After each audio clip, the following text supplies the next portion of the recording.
What if I were to tell you that everything you know is a lie? That the products that you consume are not what they appear?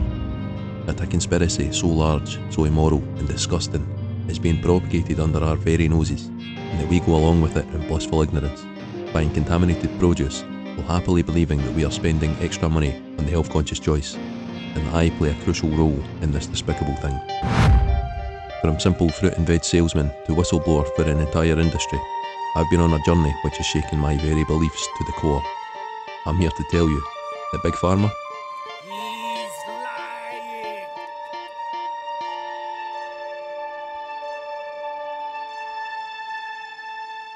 Okay, the intro was a bit over the top, admittedly. I wanted an excuse to write some proper dramatic music, you can understand. But the contents of this video are true, based on research that I've been doing for the last few days. Let me explain where the idea came from.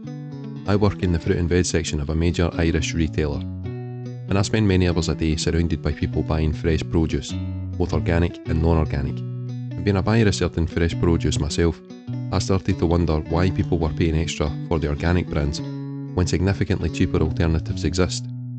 First, let's get into what people think of when we talk about organic. And what better way to start than by asking you, dear viewer, what you think it means. I'll give you a second just in case you've never considered it before.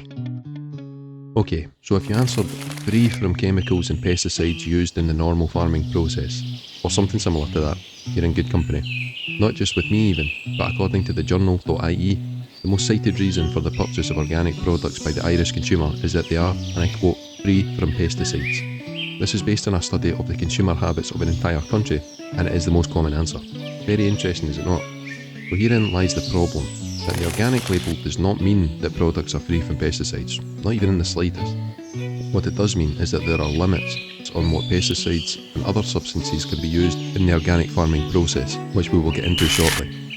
The one thing that I would like you to have in your mind, regardless of the answer that you gave me earlier, on what organic means, is that most people, at least in this country, are at best misinformed, and I doubt that the farmers and supermarkets are too fussed about re-educating them, as well, why let the truth spoil a chance to make more money?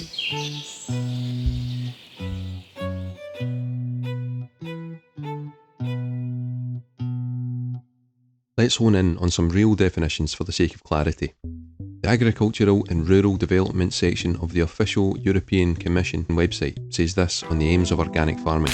Organic farming is an agricultural method that aims to produce food using natural substances and processes.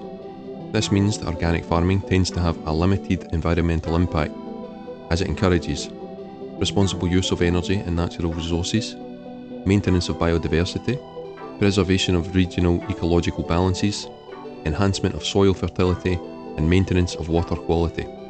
Additionally, organic farming rules encourage a high standard of animal welfare and require farmers to meet the specific behavioural needs of animals.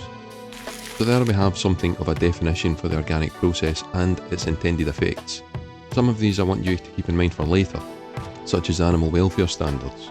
However, with regards to the main topic of this video, the use of pesticides in organic farming is as follows.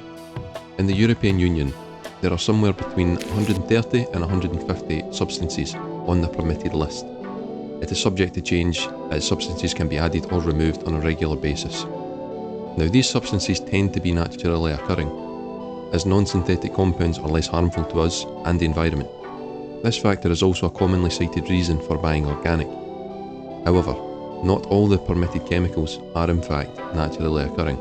Some examples include potassium bicarbonate, manufactured for use as a fungicide, and paraffin oil, derived from petroleum refining and used as a fungicide and insecticide. To be fair, however, these substances and others in the same category are usually permitted as they are low risk, or at least much lower risk, and have lower toxicity levels than the conventionally used methods.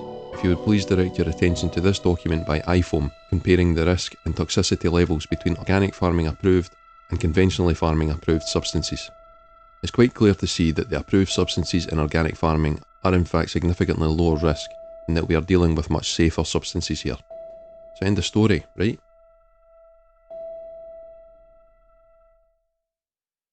Yes, in an ideal world we could leave it there. However, I am compelled to remind you that we in fact live in a less than ideal world, where all sorts of incentives to, shall we say, circumvent the established rules in order to make an easy profit exist. This video could have a much wider scope, including the large amounts of known violations pertaining to animal welfare in organic farming. However, my aim is to show how the common conceptions of the consumer are not as accurate as they could be, and in this section I will provide more evidence of that. From simple negligence causing contamination to outright organic fraud, there are many reasons that products promising to be organic could be contaminated. iFoam Organics, in an article from 2024, says that although certain synthetic fertilisers are prohibited, their widespread use in conventional farming means that prohibited residues are frequently found on organic produce. How often is frequently, you may ask? Well, in the EU, 80% of products tested contained no residue. 80% success rate does sound pretty good, you have to admit, until you realise that 20% or 1 in 5 organic products in Europe are contaminated with prohibited residue. In these cases, it's a matter of investigating whether they are a result of contamination or fraud to ascertain the reasons. Now I'd like to talk about something that I found in the Federal Register of the United States Government, posted in 2023, showing Europe are not the only ones facing difficulties in the maintaining of regulations of organic farming.